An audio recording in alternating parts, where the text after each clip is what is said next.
Alright, y'all. I figure it's about time to release the news. The professor and I are getting ready to go on a canoe trip to the Boundary Waters. And it's coming up in about 19 days. So, I'm working on getting all my stuff organized. This is nowhere near everything I'm going to take. But my pack is a Duluth pack. Sleeping pad, sleeping bag, that's my lightweight green fleece. Tent, that is the Cal-T Salida 2.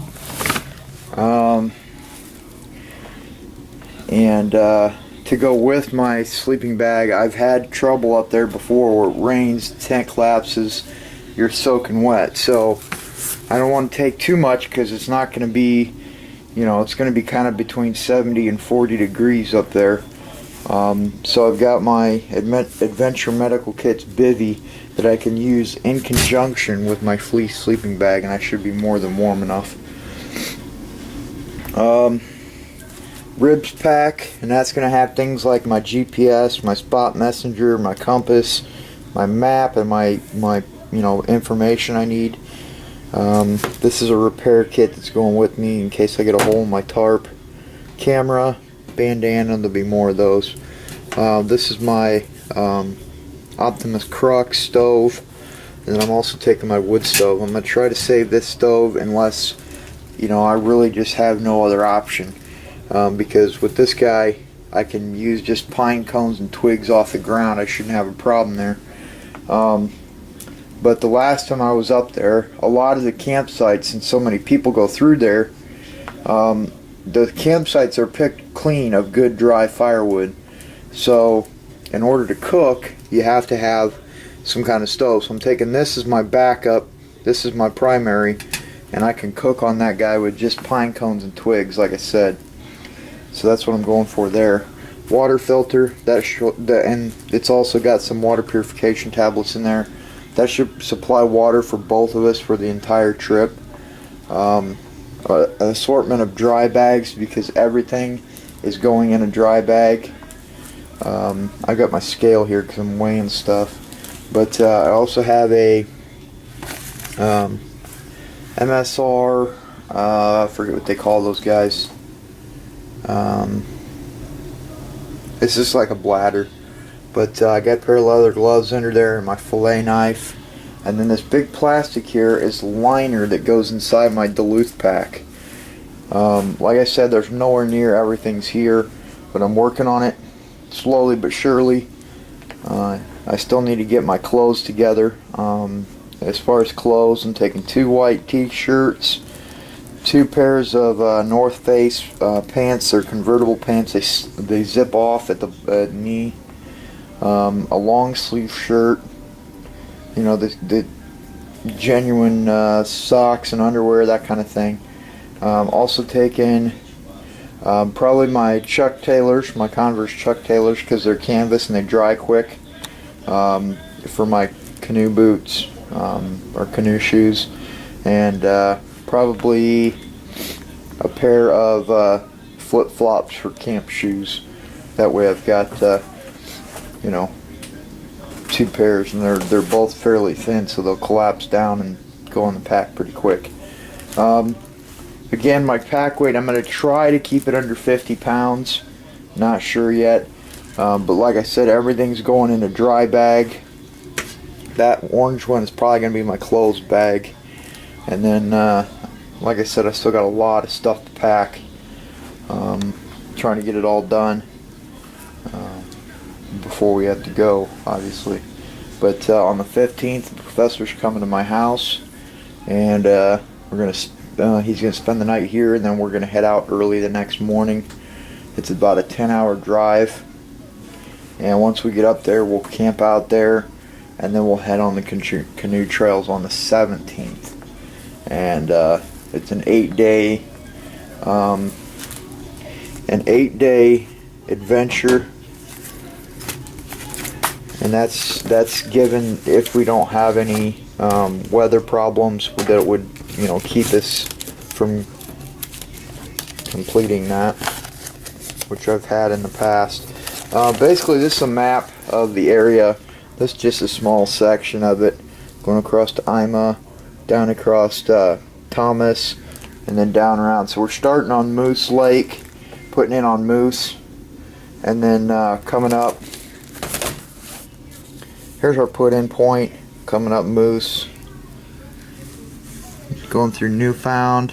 This is my map that I used on the last one too. That's where we camped the first night on the last trip. Then we came up through here. Let's see, that's Horse. Let's see. Then we cut yet the portage of 35 rod into Splash Lake, and then into Ensign. We camped there, and then come down to here. And this is a really nice campsite, by the way. This got tons of firewood, nice benches, all that stuff. Nice view of the lake. And then we come down through Ashigan into Gibson, Cattleman, and then into Jordan, and then we come down through here into Ima, down through some kind of, not really a river, but it's a narrow passage, and then down into Thomas, and then we travel on down farther, which I don't think it shows on this map. On the way I've got it folded, no it doesn't. But all in all, it's about a 50-mile trek once we put in, and that's including portages. That's paddling and portaging. Don't know if we're going to be able to get it done, but as far as time-wise, I want to try to get the first 3 days. I want to accomplish 30 miles, hopefully. That way it'll give us 5 days to accomplish 15, 20 miles, something like that. And we can, fool around. We can, fish. We can swim. We can just chill out. If we don't do that, that's fine. But I think 10 miles is more than enough. I mean, more than, we can easily accomplish 10 miles, in my opinion. Both the professor and I are fairly experienced in canoes, so there shouldn't be a problem there. But like I said, everything's going to go in dry bags. The food is going to be the biggest problem for me because I'm not good at organizing food. When it comes to kit, I can do that. Probably a lot of bannock is going to be eaten. A couple of jars of Nutella. Some of those little containers of applesauce. As far as full-on meals, we'll probably do some Mountain House meals. And then I'll probably do good stuff on the side. Like I'll, take some big jars of shake and pour pancake mix and that kind of thing for breakfast, and then I'll make up some bannock in the morning, pack it up, take it with me in my ribs pack.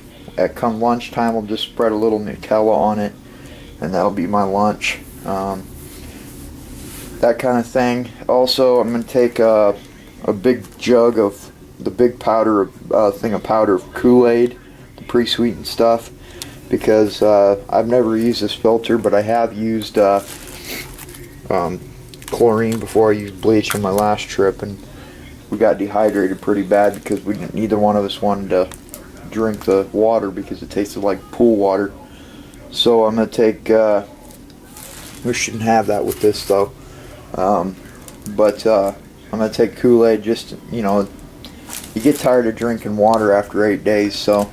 And then we're going to take more than enough coffee and sugar and all that kind of stuff.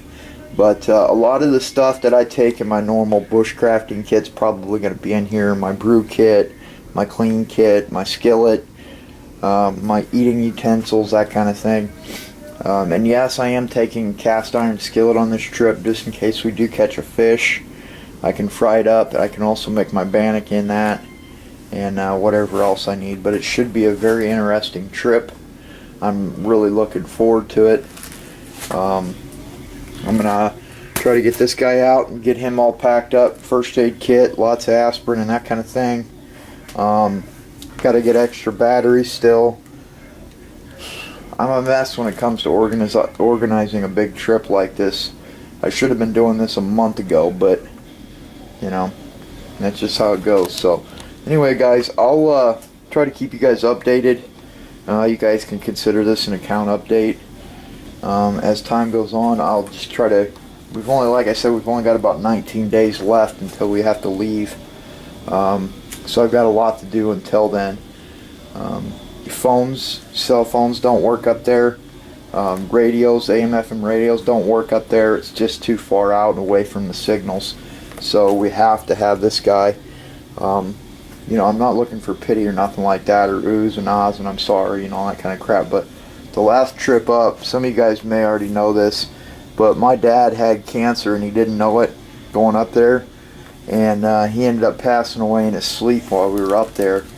Clear back on the canoe trails. We were about a day and a half's paddle to the exit point to the nearest part of town, and we did not have any way of contacting the outside, and that's back when these were still pretty new, and satellite phones are just too expensive for most people to handle, and so I found my dad in the real early in the morning, and it took me until about 5 o'clock that night to get a plane to land.